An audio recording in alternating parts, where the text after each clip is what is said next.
The death toll mounts in Gaza as fighting resumes. Thousands of displaced Palestinians flee south as the US continues to negotiate for another truce. President Zelensky warns the war in Ukraine is entering a whole new phase as winter changes the way of fighting. Mounting fears in Ireland that the far-right's anti-immigration rhetoric is growing following the recent riots in Dublin. Euronews reporter Ken Murray has the story. Rafah in the south of Gaza as Israel's campaign to destroy the Hamas militant group resumes. The Palestinian Health Ministry says Israel's defence forces have killed scores of people since the 7-day truce ended in the early hours of Friday morning. Hamas says Israel has refused their offer to release more hostages and the remains of the Bibas family. 3 captives of 10-month-old, 4-year-old and their mother were captured on the 7th of October and were allegedly killed in an Israeli airstrike in Gaza. In Khan Yunis, displaced Palestinians and residents are fleeing in droves after Israel's army dropped leaflets telling people in southern Gaza to evacuate. Authorities on the Rafah border crossing are calling for it to be reopened and say no aid trucks have entered the strip so far on Friday. Meanwhile, the final 6 hostages released on Thursday night were greeted by cheering Israelis waving flags in the southern Israeli town of Ofakim. While Hamas and the IDF trade fire, the White House, Egypt and Qatar say they are continuing to push for a truce extension.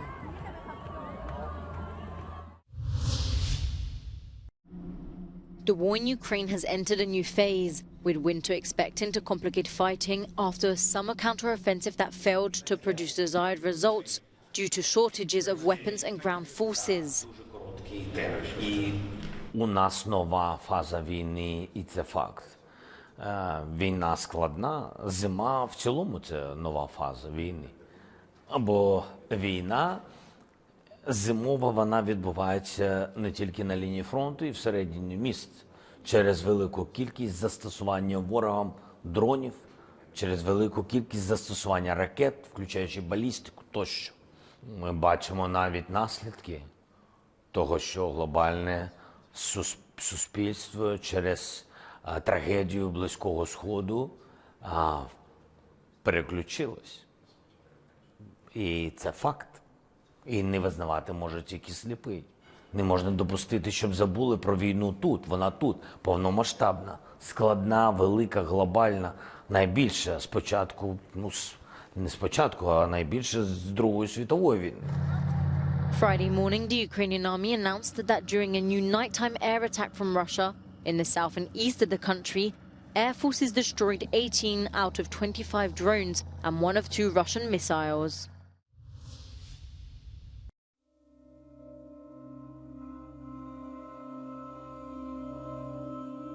Я думаю, що тоді, власне, для кожного українця не було навіть вибору, виходити чи не виходити. Для кожного свідомого українця ми знали, що ми хочемо, і ми зрозуміли, що наша влада, Янукович, чомусь вирішив нас обдурити. Спочатку він нам казав, що так, в нас буде шлях до євроінтеграції, потім в один момент він підписував якісь нові угоди із Росією, і ми розуміємо, що ми не рухаємося туди, куди ми хочемо.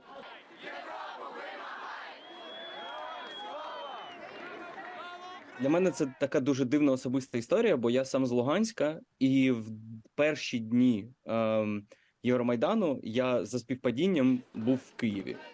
І я тоді просто вийшов подивитися, що відбувається. І це перший момент, який дуже сильно запам'ятався. Тому що оця невелика група студентів, яка зібралася в першу ніч, на другий, на третій день я просто споглядав, як в день посеред робочого дня виходять люди.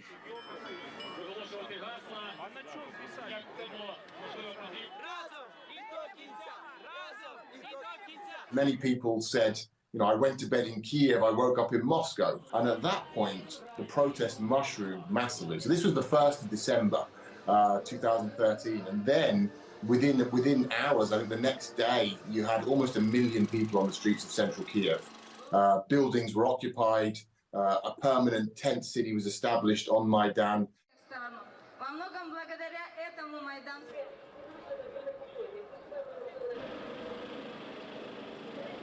It was extremely cold, The protesters burned the tires. It was the war of the ice and the fire. There were firewalls with black smoke, with an effect of a smoke screen. And then, of course, the stun bombs used by the Berkut.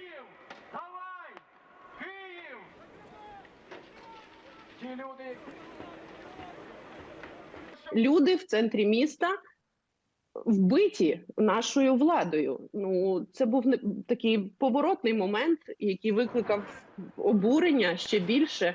І в той момент загалом український народ, наскільки от по відчуттям, зрозумів, що ні, ми підемо до кінця.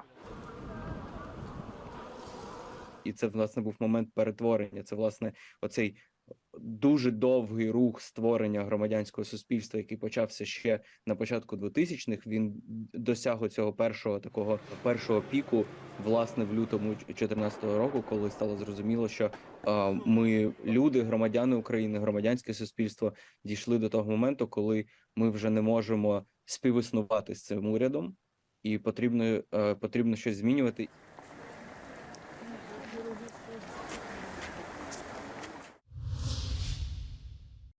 Whilst dozens of world leaders took turns bemoaning the state of our overheating planet, the two most powerful, America's Joe Biden and China's Xi Jinping, were glaringly absent. With or without them, the goal is clear. Climate scientists are urging the world's leaders to limit global warming to 1.5 degrees. The EU Commission has called on all parties at COP28 to take immediate action and bring down greenhouse gas emissions this decade. President Ursula von der Leyen was very passionate as she said, put a price on carbon. It's a market-driven instrument. The message is very clear. You're polluting, you must pay a price. You want to avoid the payment? Well, then innovate and decarbonize. Over the weekend, she will also launch the Global Pledge on Renewables and Energy Efficiency, which aims to triple installed renewables capacity and double energy efficiency measures by 2030. It came on the day that King Charles III gave a welcoming address at the World Climate Action Summit, where he joined world leaders. It was his first climate speech since becoming monarch. COP28 will continue to run until December the 12th. These scenes in Dublin last week after the stabbing of 3 young children and an adult female shocked right-thinking people in Ireland. The angry protests revealed that far-right thinking is taking hold in Ireland. The far-right is a very small movement in Ireland. However, they are feeding into concerns about the immigration system in Ireland, the impact that large numbers of migrants are having on Irish society, which is putting stresses on the housing sector. So they're capitalising on this issue. The central issue in this upsurge in discontent towards the Irish state is immigration. The population of Ireland has risen from 3.9 million in 2002 to just over 5 million currently. 1 in 5 Irish residents since 1998 were foreign-born, and with 13,000 now declared homeless, many are saying enough is enough. The Irish Freedom Party has no elected representatives, but its leader says a change in immigration policy in Ireland is long overdue. I believe the government's system of reckless open borders, allowing a large number of unvetted males of unknown origin into the country, has led to an increase, as it has in other countries, be it Sweden, France and Germany, an increase in violence and sexual assault. With almost full employment and a thriving economy in Ireland, rising rents in Dublin are making it difficult for many to afford a house. However, the employers' body IBEC says immigrants are needed, otherwise certain sectors of the economy will collapse. We don't think society or the economy could keep going without the immigrant population. It's not a homogenous group. We see a lot of immigrants from Europe who predominantly come to work. The rioting scene here in Dublin last week has turned out to be a major wake-up call for the Irish government. The Irish police are to change tactics. The Irish public are angry that the far right appears to have taken hold. If the Irish government doesn't adequately address the issues around mass immigration, what happened here on this very street last week could happen again in the not-too-distant future. This is Ken Murray for Euronews in Dublin. A new report by the United Nations says the epidemic HIV and AIDS may no longer be a global threat by 2030, but only if governments fund frontline communities and offer them the right support. The publication Let Communities Lead was published for World AIDS Day. We are celebrating the fact that there's tremendous progress that we've seen in the global HIV response. AIDS deaths, for example, have decreased by nearly 70% since they peaked in the early 2000s. There are fewer new infections now than ever before. This is great progress that countries around the world have made. There are 1.3 million new HIV infections that occur every year. Okay, that's just what we saw last year.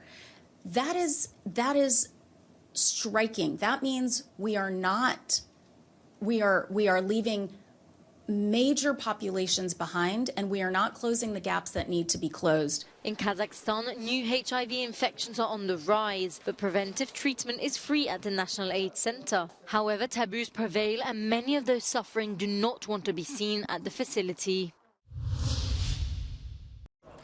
A masterpiece by Italian Renaissance painter Sandro Botticelli has resurfaced 50 years after it disappeared off the Ministry of Culture's radar. The Madonna della Grazia used to sit in a chapel and was found at a family home near Naples. The artwork, allegedly one of Botticelli's favourites, was discovered in poor condition. Valued at €100 million, it has been moved by authorities to a lab to determine its authenticity. According to the Carabinieri, an individual can keep a publicly owned painting of this kind if they can guarantee its safety and preservation.